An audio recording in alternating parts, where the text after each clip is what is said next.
भाई आ गया दिनेश पेप्सी पानी पूरी वाला। आइए आइए और पेप्सी पानी पूरी खाइए। पानी पूरी खाने का एक नया अंदाज। आइए आइए। दिनेश जैसे ही बाजार में अपना ठेला लाते हुए आवाज लगा रहा होता है तो पहले से ही वहाँ खड़े पानी पूरी वाले उसका मजाक उड़ाते हैं। पेप्सी पानी पूरी अब पानी पूरी में पेप्सी डालकर बेचेगा क्या ये आदमी है? अरे लोग तो ऐसी पानी पूरी चखते ही उल्टियाँ करने लगेंगे भैया। सही कह रहा है भोला तू।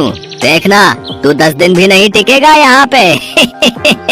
सभी पानी पूरी वाले उसका मजाक उड़ा रहे थे, लेकिन ग्राहक उसकी तरफ हैरानी से देख रहे थे। अरे देख तो नेहा, कोई नया पानी पूरी वाला आया है। चल तो सही इसकी पेप्सी वाली पानी पूरी चख कर आए, आखिर ये होती कैसी है। हाँ हाँ चल। अरे भैया जरा हमरे लिए एक एक प्लेट लगाना तो। वैसे कितने का एक प्लेट? जी सिर्फ 20 रुपए प्लेट। फिर जैसे ही काजल और नेहा उस पानी पूरी को अपने मुंह में रखती है वो तो खुशी से पागल हो उठती है। अरे वाह वाह वाह वाह, इसका पेप्सी वाला पानी पूरी तो बड़ा ही कमाल का है रे। क्या स्वाद है, मजा ही आ गया। क्या लाजवाब मजेदार पानी पूरी है। अरे इसके आगे तो सबकी पानी पूरी फेल है। सुनो भाइयों बहनों, इस पेप्सी पानी पूरी वाले की पानी पूरी तो लाजवाब है। सब खाओ, दिल खोल कर खाओ। लेकिन भैया हमरे लिए पहले एक एक प्लेट और लगाओ। उन दोनों के इतना कहते ही दिनेश के ठेले के आसपास भीड़ लग जाती है। सभी उसकी पानी पूरी को चखने के लिए बेताब हो जाते हैं। भैया मेरे लिए जल्दी से एक प्लेट लगा दो भैया। अरे अभी तो ठहर भैया, है तू मेरे बाद आया था, पहले मैं खाऊंगा। हाँ भैया मेरा। अरे अरे सब्र करो भाई, सब्र करो। मेरी पेप्सी पानी पूरी तुम सबको मिलेगी, ठीक है? दिनेश की पेप्सी वाली पानी पूरी ने सब पर ऐसा जादू चलाया कि उसका धंधा जोरों से चल पड़ा। उस दिन के बाद वो जैसे ही ठेला लगाता उसकी कमाई शुरू हो जाती। अगर महीने ऐसे ही कमाई होती रही तो वो दिन दूर नहीं जब मेरे बंटू का इलाज हो जाएगा और वो पूरी तरह ठीक हो जाएगा। बंटू दिनेश का 7 साल का बेटा था और उसके दिल में छेद था। उसके ऑपरेशन के लिए डॉक्टर ने काफी खर्चा बताया था। दिनेश जब भी शाम को घर लौटता तो बंटू अक्सर उससे पूछता, पापा आपने मेरे इलाज के लिए पैसे जोड़ लिए क्या? अब कुछ ही महीनों की बात है बेटा, मैं जल्दी ही तेरे इलाज के लिए पैसे जोड़ लूंगा। ऊपर वाले की दुआ से अपना पेप्सी पानी पूरी का धंधा बहुत अच्छा चल रहा है। सच्ची पापा? फिर तो मैं भी आपके साथ खेल सकूंगा, दौड़ूंगा, भागूंगा और आप देखना फिर तो रेस में मैं ही फंस जाऊंगा। दिनेश की बीवी संध्या जब भी अपने बेटे को ये कहते सुनती तो वो कहती, तू बिल्कुल भी परेशान मत हो बंटू, मैं रोज मंदिर जाकर तेरे ठीक होने के लिए भगवान से प्रार्थना करती हूँ। तू देखना भगवान तुझे बहुत जल्द ठीक कर देंगे।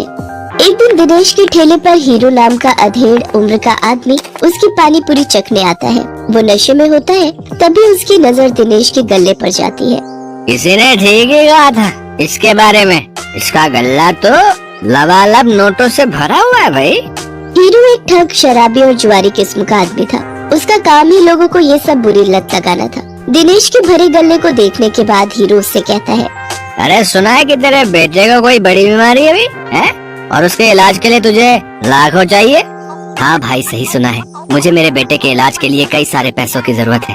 तो तुझे क्या लगता है इस ठेले से तू लाखों रुपए कम समय में कमा पाएगा? इसके लिए तो तुझे कई साल लग जाएंगे। हाँ लेकिन इसके अलावा मैं और कर भी क्या सकता हूँ भाई? देख इसमें मैं तेरी मदद कर सकता हूँ। अगर तुझे हफ्ते भर में ही 5 लाख रुपए कमाने हो तो मुझे आकर मिल लेना। ये रहा मेरा पता, ठीक है ना? अच्छा अब मैं चलता हूँ, ठीक है भाई? आखिर ऐसा कौन सा रास्ता है इसके पास जो ये मुझे एक हफ्ते में इतने पैसे कमा कर दे देगा? खैर मुझे क्या, मुझे तो बस अपने बेटे के इलाज के लिए पैसे से मतलब है। एक काम करता हूँ, एक बार जाकर इससे मिल ही लेता हूँ। यही सब सोचकर एक दिन दिनेश जाकर हीरो से मिलता है। उसे ऐसे सपने दिखाते हैं कि दिनेश ज्यादा पैसे कमाने के लालच में उनके साथ जुआ खेलने लग जाता है। कल मैंने 1000 रुपए लगाकर 2000 कमाए थे। ऐसा करता हूँ आज ठेले की सारी कमाई ही लगा देता हूँ, एक दिन में डबल कमाई हो जाएगी। धीरे धीरे दिनेश को जुए के साथ साथ शराब की लत भी लग जाती है। शराब की लत उसे ऐसी लगती है कि उसका अपने काम में मन ही नहीं लगता और वो ठेले पर खड़ा होकर भी शराब के नशे में डोलता रहता है। भैया एक प्लेट लगाना तो। अरे लगता है इस आदमी ने तो शराब पी रखी है। चलो चलो हमें नहीं खानी इसकी पानी पूरी, चलो दूसरी वाली पानी पूरी खाने चलते हैं। धीरे धीरे दिनेश के सभी ग्राहक कट जाते हैं और वो सभी दूसरे पानी पूरी वालों के पास जाकर पानी पूरी खाते हैं। ये देख भोला और राजू बहुत खुश होते हैं। देखा भोला, अपनी चाल कामयाब हो गई ना। बिल्कुल सरकार, अब देखना उसकी पानी पूरी की तरफ तो कोई देखेगा भी नहीं, सब अपनी ही पानी पूरी खाएंगे। कुछ दिन ऐसे ही बीतते जाते हैं। अपने धंधे को मंदा देख दिनेश शराब और जुए की लत में और डूब जाता है और उसका बचा खुचा धंधा भी चौपट हो जाता है।